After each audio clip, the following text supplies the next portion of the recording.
بسم اللہ الرحمن الرحیم۔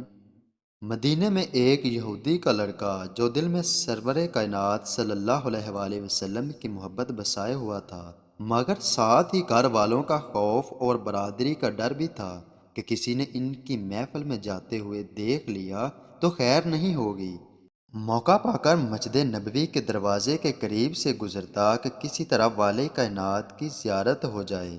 بار بار جاتا، کبھی زیارت ہو جاتی، کبھی ایسے ہی گھر آ جاتا۔ محبت رسول اور عشق مصطفیٰ صلی اللہ علیہ وآلہ وسلم کی آگ میں چنگاری کی طرح سلگتا رہتا۔ اسی طرح دن گزرتے گئے اور اس نوجوان کی محبت میں بھی اضافہ ہوتا گیا۔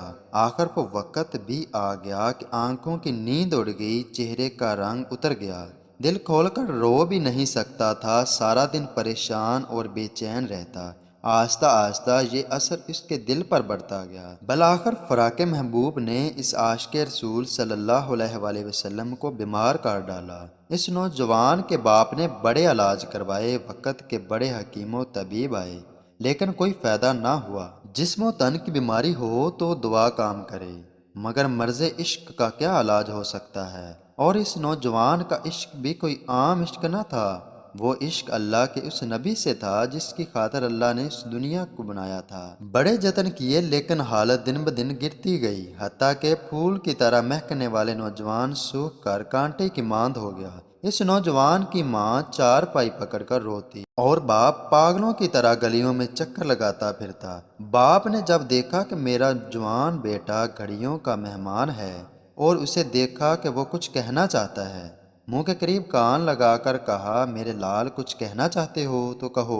عرض کی، ابا جان آپ وعدہ کریں کہ میری زندگی کی آخری خواہش پوری کریں گے تو میں کچھ کہوں۔ باپ نے جب یہ سنا تو رونے لگا اور دردناک آواز کے ساتھ جواب دیا، میرے دل کی ٹھنڈک، یہ گھڑی بھی کوئی وعدہ لینے کی ہے؟ بیٹا تیری خواہش پر میں اپنی جان بھی قربان کرنے کے لیے تیار ہوں۔ بیٹے نے کہا، ابا جان چند سالوں سے میں محمد عربی سے عقیدت و محبت رکھتا ہوں، صرف آپ کے ڈر سے یہ راز ظاہر نہیں کیا۔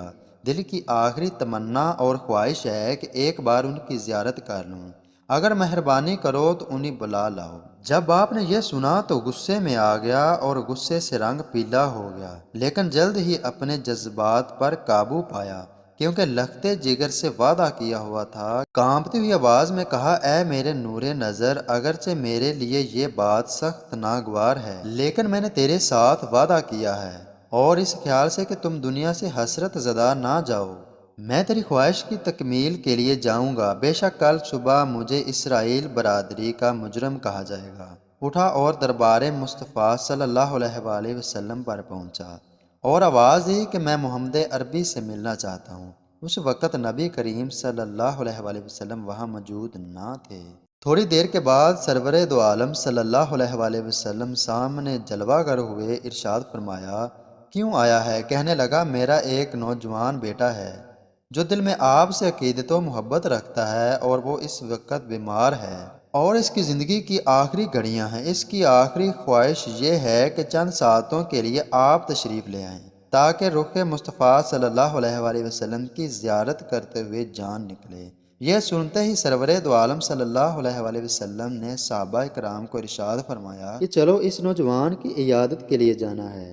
ادھر جب نبی کریم صلی اللہ علیہ وآلہ وسلم اس خوش قسمت جوان کی چارپائی پر پہنچے تو باپ نے آواز دی، بیٹا آنکھیں کھولیں اور دیکھ، تیرے مرکز عقیدت آئے ہیں۔ یوں معلوم ہوا کہ آواز پر جاتی ہوئی روح پلٹ آئی۔ نوجوان نے آنکھیں کھولیں، کیا دیکھتا ہے کہ آنکھوں کے سامنے والضحیٰ کے مکڑے والے موجود ہیں۔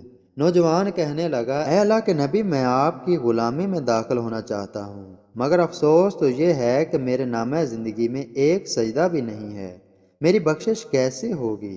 حضور صلی اللہ علیہ وآلہ وسلم نے ارشاد فرمایا، اے نوجوان، کلمہ پڑھنا تیرا کام ہے، بارگاہ الہی سے بخشوانا میرا نبی کا کام ہے۔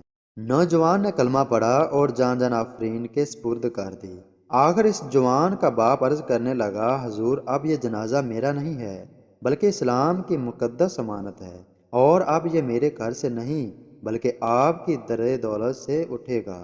باپ کی درخواست قبول فرما لی گئی اور امام الانبیاء علیہ الصلوۃ والسلام نے صحابہ کرام کو مخاطب کرتے ہوئے ارشاد فرمایا کہ اب اس نوجوان کا جنازہ مدینے کی گلیوں سے نکلے گا جب جنازہ جا رہا تھا تو ہجوم کا یہ عالم تھا کہ مدینے کی گلیوں میں ایک تل رکھنے کی بھی جگہ نہ تھی، اور سرور دو عالم جنازہ کے ساتھ ساتھ پاؤں کے پنجوں کے ساتھ چل رہے تھے۔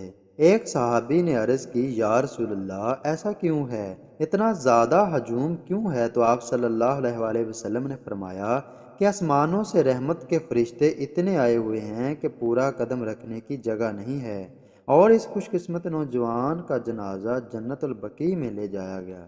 قبر میں اتارنے کے لیے حضور صلی اللہ علیہ وآلہ وسلم خود قبر میں تشریف لے گئے اور اس عاشق زاد کو خود دفن کیا۔ کیا اس نوجوان نے قسمت پائی ہے؟